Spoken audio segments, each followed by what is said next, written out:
Nommé vice-premier ministre, ministre en charge de la Défense nationale et des anciens combattants par ordonnance présidentielle numéro 24/039 du 28 mai 2024 portant nomination des membres du gouvernement dirigé par Madame Judith Suminwa Tuluka, première ministre, Maître Guy Kabombo Modianvita est le 10e civil à occuper la tête de ce ministère. Il est arrivé au moment où le pays subit une guerre d'agression par le Rwanda. La délicatesse du travail qui allie contraintes sécuritaires et exigences de communication, le VPM de la Défense nationale et des anciens combattants est beaucoup moins présent aux médias, mais très actif sur terrain. Maître Guy Kabombo Modianvita incarne une nouvelle dynamique dans la mise en condition des FARDC. Entraîner la redynamisation des forces armées de la République démocratique du Congo et l'amélioration des conditions de vie des militaires ainsi que de leurs dépendants. Ce qui s'inscrit en droite ligne de la montée en puissance des FARDC, vision du commandant suprême Félix Antoine Tshisekedi Tshilombo, président de la République.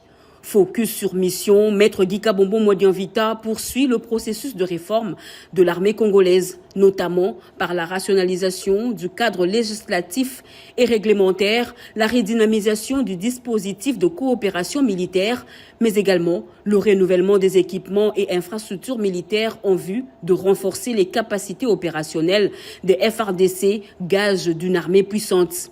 De Kenge à Chomia, en passant par Moba, le vice-premier ministre, ministre de la Défense nationale, a foulé le sol de Beni, de Lubero et d'Ouvira sur la ligne de front et théâtre des opérations dans les affrontements contre les terroristes du M23 AFC. Pour asseoir sa politique sur des éléments de terrain, Maître Guy Kabombo Modianvita s'est rendu dans 9 sur 10 régions militaires afin de palper les réalités et y apporter des solutions idoines. Les centres d'instruction et d'entraînement ont été passés au peigne fin dans le but de rehausser la qualité et les conditions de formation militaire.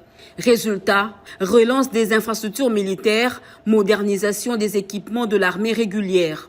Pour faciliter la mobilité des FARDC, 2 avions de type Embraer 145 et Embraer 135 ont été dotés à l'état-major général et aux forces terrestres. Une première d'une série de 4 avions qui seront également dotés pour renforcer l'équipement de l'armée régulière et faciliter leur déplacement dans les zones opérationnelles. Nous avons une grande responsabilité qui nous est confiée par le président de la République, chef de l'État, son Excellence Félix Antoine Tshisekedi Tshilombo, de réorganiser l'armée de notre pays. Et ce que nous sommes en train de faire, c'est exactement la mise en place du trinôme FEC. F comme formation, nous y sommes avec le chef-d'état-major général, E comme équipement et C comme casernement. C'est dont nous sommes en train de nous atteler pour, dans les prochains mois, nous allons signer plusieurs contrats avec nos partenaires afin que ces trinômes voient le jour. Ce sont ces outils de travail qui nous sont confiés par le commandant suprême des forces armées de la République démocratique du Congo. Dans le Congo central, précisément à Boma, le numéro 1 de la Défense nationale congolaise, jetant un œil attentif aux forces navales, a eu l'initiative de remettre à flot les vedettes de guerre, notamment V141 Ubangi et V142 Mbamu. Ces engins flottants, longtemps inactifs, sont désormais remis en exercice grâce à son impulsion.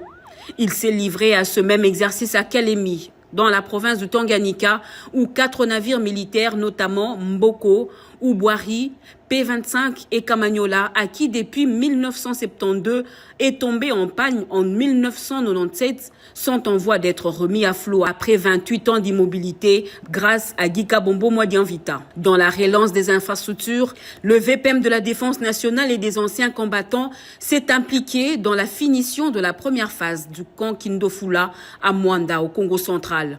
Cette première phase prend en compte 31 blocs qui accueillera 120 familles de troupes ainsi que 2 écoles primaires et secondaires.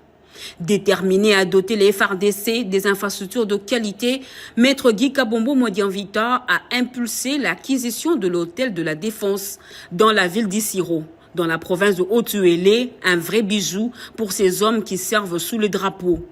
Pour une première dans l'histoire, la 11e région militaire dans le Grand Bandundu accueille plusieurs chantiers initiés par le vice-premier ministre, ministre en charge de la Défense nationale et des anciens combattants pour améliorer les conditions de travail et sanitaires des hommes en uniforme. S'agissant notamment de l'hôpital militaire, les bâtiments administratifs de l'état-major, les messes des officiers ainsi que l'auditorat militaire. Dans le Kasaï oriental, les forces armées de la RDC auront désormais leur adresse. Une concession de 2000 hectares va abriter l'état-major et une parcelle pour l'auditorat en vue de permettre aux militaires de travailler selon les conditions requises. Hormis les infrastructures qui sortent de terre, il y a également plusieurs signatures de partenariats stratégiques avec les puissances militaires comme la Chine, la Russie, la République tchèque, l'Espagne, l'Allemagne, l'Inde ou encore l'Afrique du Sud. Au-delà des uniformes et armes, Maître Guy Kabombo Modianvita mise sur l'humain. L'amélioration des conditions de vie des militaires est son cheval de bataille. Des cantines militaires pour assurer la ration quotidienne des projets d'adduction d'eau, des hôpitaux militaires réhabilités, sans oublier les épouses des militaires qu'ils rencontrent régulièrement pour recueillir leurs doléances. Dans un contexte sécuritaire tendu dans la partie est de la RDC, le vice-premier ministre, ministre de la Défense nationale et des anciens combattants, a activement soutenu la campagne de mobilisation nationale lancée par le commandant suprême, chef de l'État, dans le cadre de l'effort de guerre. Il a pris le volant d'une campagne de recrutement massif des jeunes initiée en février 2025 dans le Grand Kasaï pour rajeunir les rangs des FARDC et renforcer leurs effectifs. Maître Guy Kabombo Modianvita, c'est l'image d'un commando civil au service de la nation. Un homme de terrain, de réflexion et d'action qui place l'honneur des militaires au cœur de la souveraineté nationale. Il est affectueusement appelé Yagi Modianvita.